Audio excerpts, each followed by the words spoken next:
So, nasa Kaufman stage na ba? Yes. Nasa Kaufman stage na kami and we were really waiting for you.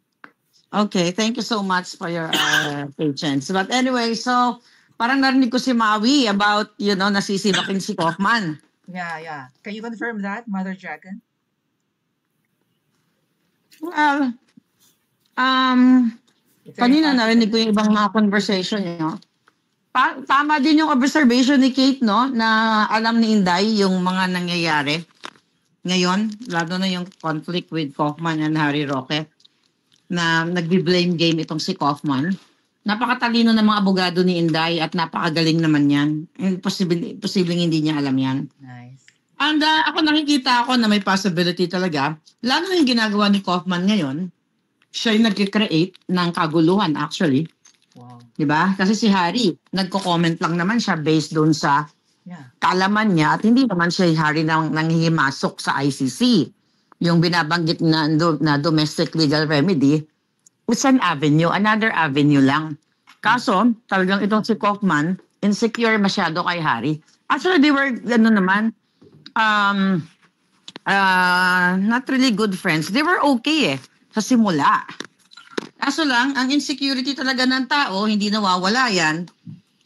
So, akala ni Kaufman, aagawan siya ng trabaho. Pero tama din yung ang inyong observation na dapat at least maging parang co-counsel si Spokes. Dahil kilala niya si Pangulong Duterte personally. Kaya nga pa ulit-ulit ko na yung laban ni Harry, it's really more on, personal na kung siya ay maging co-counsel o part ng defense team. Kasi nga, Harry Roque also knows Philippine law. Yeah. Exactly. Both international law and Philippine law. Yeah. At least makakapag-impart siya ng insights, ideas dito kay Kaufman. Kaso lang, nakita nyo naman, di ba? Ibang road ang tinatahak ni Kaufman. Baka ayaw niya mag-succeed. Malaking tulong kung sakasakali kung may isang Filipino lawyer na mag-a-assist sa kanya. So nakikita natin, mukha nga ibang pathway ang gusto niyang puntahan. Kasi, tulad ngayon, I don't know kung napag-usapan nyo, yung pag-cancel ng visitation ni Miss Hanilet Abansenia. Napag-usapan nga. Daanan nyo ba? Actually, hindi ko pa na-topic yan. Alam nyo, yan palang very vindictive na lawyer na siya. Bakit ngayon lang nangyari yan na kina-cancel niya yung visitation ni Ma'am Hanilet? Wait, diba? We don't know as to whether or not it was actually him who made that cancellation. Ano lang yun? Speculation lang namin yun. Well, I think tama yung speculation nyo. Kasi ang may final decision kasi niyan sa visiting is the lawyers. Lalo na si Kaufman. It's not. Yeah, kasi sinabi yan ni VP Sara noong March. It's not the court. Gatekeeper si Kaufman. Kaya nga si Alpot, umiikot-ikot dyan kay Kaufman para maipasok siya. Yan ang totoong kwento niyan Kasi sinabi rin ni Harry Roque sa interview niya with Karen Jimeno ng Billionario News. It was sabi niya ni Harry Roque, I haven't seen the president. Yes. Tama si Harry. At diba sinabi din ni VP Sara. So, tignan ninyo analyze natin. Since March, walang naging problem sa visiting ni Hanilet. Until na nagsalita sa interview si Miss Hanilet Abansenia na parang wala nang lawyer na dumadalaw 'di ba? Galing yun sa kanya yung statement na yon. At galing yun, napanood ko yung part na yon. Tapos all of a sudden, biglang nagkaroon nga ng written interview itong si Chipmunk with Kaufman, which is sinahanap ko yung correspondence. Si Z siguro sa correspondence na Malacanang, 'di ba? Dito pa ba siya? Definitely alam niya 'yan. So yung intention to interview Kaufman, yung intent of, yung letter of intent na interview, dapat ipakita nila yan kung totoong may ganoong klaseng conversation o correspondence na nag-initiate o nag-email itong si Chipmunk para ma-interview si Kaufman. Kasi ang flow ng interview, siguro naman nabasa nyo yun, it's about attacking Harry and Hanilet. So malinaw pa sa sikat ng araw na meron silang collusion. 'Di ba? Sabi ko nga kung hindi nila maipapakita yung correspondence na yon, budol yan yung interview na yan. Ako 99.9% naniniwala ako na budol yung written na yan, scripted yan. Okay, going back sa visitation si Kaufman, sabi ko nga siya ang may desisyon kung sino ang papapasukin at kung sino ang hindi. So, kung yan ay, kasi binanggit naman ni Harry yan sa kanyang interview na 4 days na hindi naka-visit si Hanilet at nagkaroon ng problem. Sino nga ang gatekeeper? Si Kaufman. Sino ang decision maker? Si Kaufman. Why in the hell ginulo niya yung visitation? Because of what? Revenge? Diba? Sabi nga, very vicious and vindictive yung ginawa niya. Very Lisa Tanas yan. Very Marcos Bangag yung ganyang style. Kaya ako, naiintindihan ko yung mga supporters ni Pangulong Duterte, na mga Duterte na, ito si Marlica, pati ngayon, lawyer, binabanata na, or binuboljak na, ganyan. Hindi ka na lang maghintay, o kaya ikaw na lang kaya mag-abogado. You don't know kung ano yung issue sa loob. Yeah. Okay? Kaya ako naman, may pinanggagalingan ako. Kasi nakita ko naman to, nandoon naman ako sa Hague, nakakausap naman tayo, nakakausap ko rin naman, may nakakausap din tayong mga tao na somehow, yung mga information nila is tama. So, open nyo yung brain nyo. Okay? Open nyo lahat yan. Kasi kailangan natin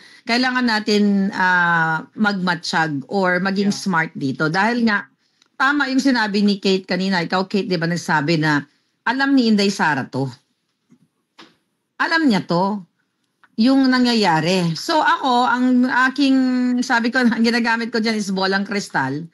Pag tinuloy-tuloy ni Kaufman itong kadyutahan niya, baka mapalitan yan. Kasi tandaan ninyo, Hanilet is a mother of Kitty. May equal rights yan when it comes to decision making. 'Di ba? Sa kanilang ama.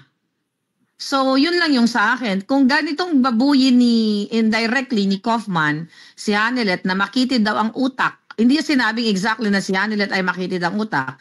Pero dun sa interview, sa written interview, kung babasahin nyo, sinasabi niya yung mga nagpapalabas ng ganitong klaseng information na walang lawyer na bumibisita kay Pangulong Duterte, kagagawan ng mga makikitid ang utak, 'di ba? When you translate that interview, ganon. So bakit niya sasabihin 'yon? As a lawyer, ikaw nasa legal world ka, Kate. Hindi ka dapat magbubuka ng bibig ng ganyan. Na ikaw yung nagki-create ng division between your client's family. Yes. 'Di ba? Mm-hmm. So yan 'yon. So kaya nga ako gigil ako kay Kaufman. Kasi hindi siya umaaktong lawyer. Hindi siya umaaktong, ano tawag dito? Ano yun, yung ethical standard ng isang lawyer? Walang ganun eh. Di ba? Yung code of ethics nila. Wala, nakikita mo, di ba? Umaataka siya. Ad hominem yung tira niya kay kay Harry Roque, tinawag yung fugitive. Oh my God. As a lawyer. Maharlika, okay, di ba meron kang mga kaso, di ba? Sabi mo. Defendant o plaintiff? Defendant. Okay. So let me ask you this. Ang lawyer mo ba, defense lawyer, makikipagkita sa plaintiff whether nang wala ka? It depends. Depends. Kung sa judge sila, kung sa judge, kung imimit nila yung judge sa court, there are may mga occasions na I don't need to show up. Pero, may mga ganon. No, you know why I'm alluding to that is because gustong pumunta ni Kaufman sa Pilipinas makipagkita kay Marcos. In that go ahead. You know what I mean? For example, hindi mo po pwedeng makipagkita sa prosecutor, di ba, yung nagpo-prosecute na kasi si Kaufman mismo nagsabi, ang talaga persecute kay Duterte nasa Malacanang Palace. Yeah. Ba't ka pupunta doon without your client? Tama ka. Kasi makikipagkita lang ang isang abogado, basic experience ko sa case ko, sa plaintiff, kung meron silang dapat i-settle with regards with the case. Kasi may mga hearing na hindi ako nakaka-attend. Pero kasi sa part ni Kaufman, yung sinasabi sinabi niyang uuwi siya sa magpapa-invite siya sa Pilipinas. That's a no-no. Kasi out of, naman yan out of, out dun sa proceedings na ginagawa dun sa kaso. Bakit kasali ba si Marcos dito? Yeah. Alam natin na si Marcos, ang nagpa-kidnap. Correct. Alam natin na si Marcos ang nagpa-kidnap.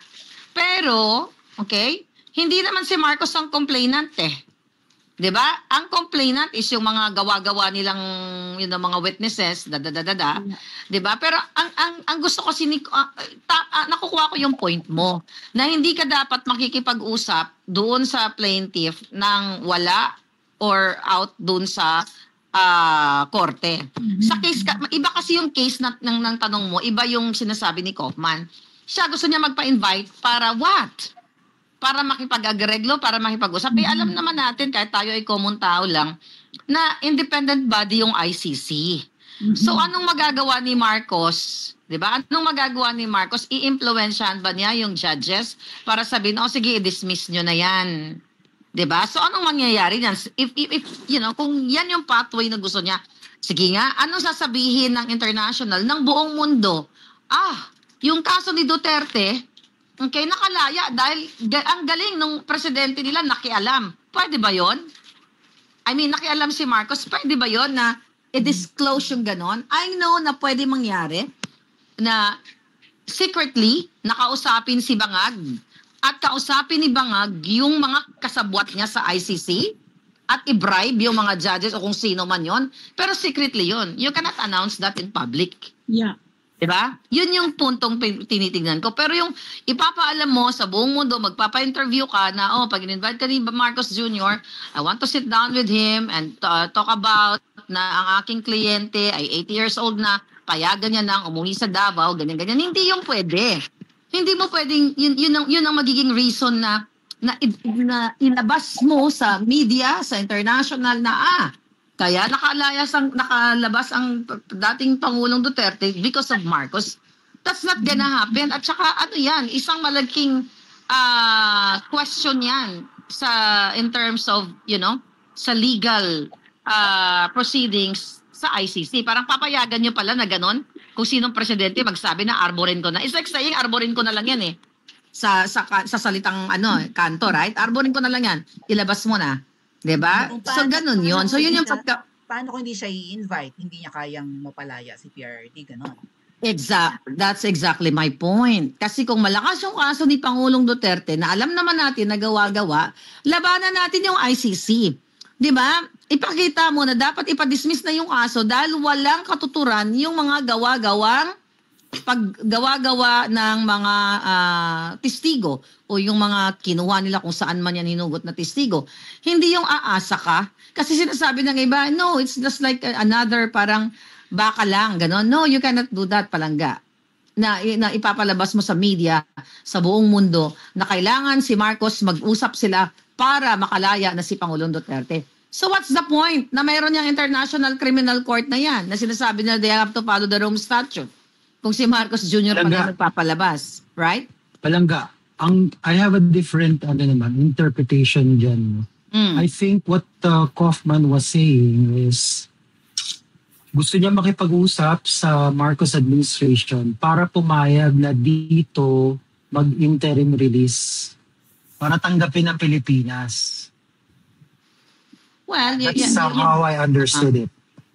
Well, that's possible pero hindi malinaw yung pagkasabi niya So you can pwede kang mag-interpret ng any interpretation kasi very vague yung sinabi niya na for interim ba or wala naman kasi sinabing interim release.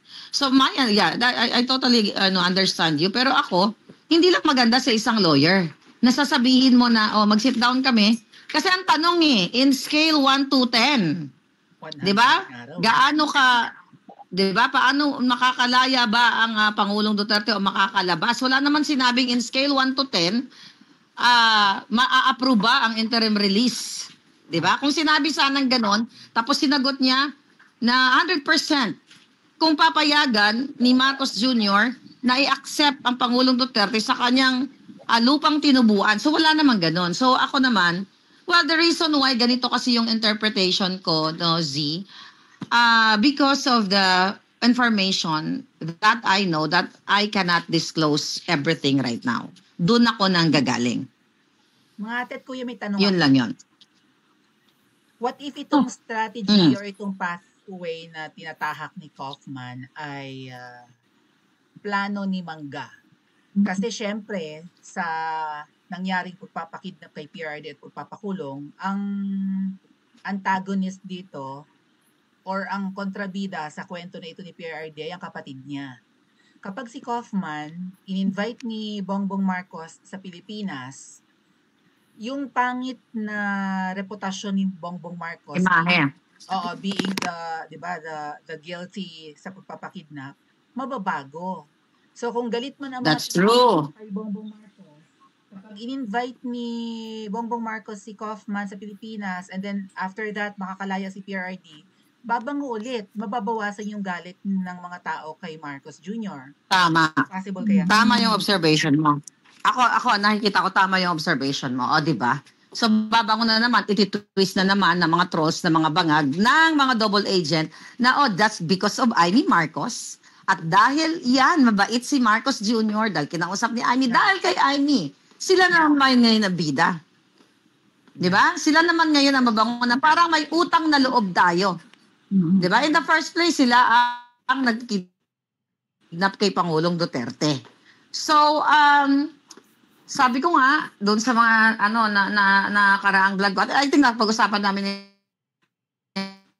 Harry kahapon, kung imbitahin ako ni Marcos, I don't think sa personality at sa magiging tough leader ni Pangulong Duterte ay gagawin niyang magmamanikluhod sa tao kay Marcos Jr. na kumidnap sa kanya. And I don't think Inday Sara will allow that also. Yeah. Yun Hindi, lang ang sa akin. Anti-Marcos si Duterte. Yeah. Mhm. Ayaw niya yung para siyang luluhod. Na kumbaga sa Exactly. Hindi ganun si Kaufman ay emissary niya na makipagkita kay Yes. BBM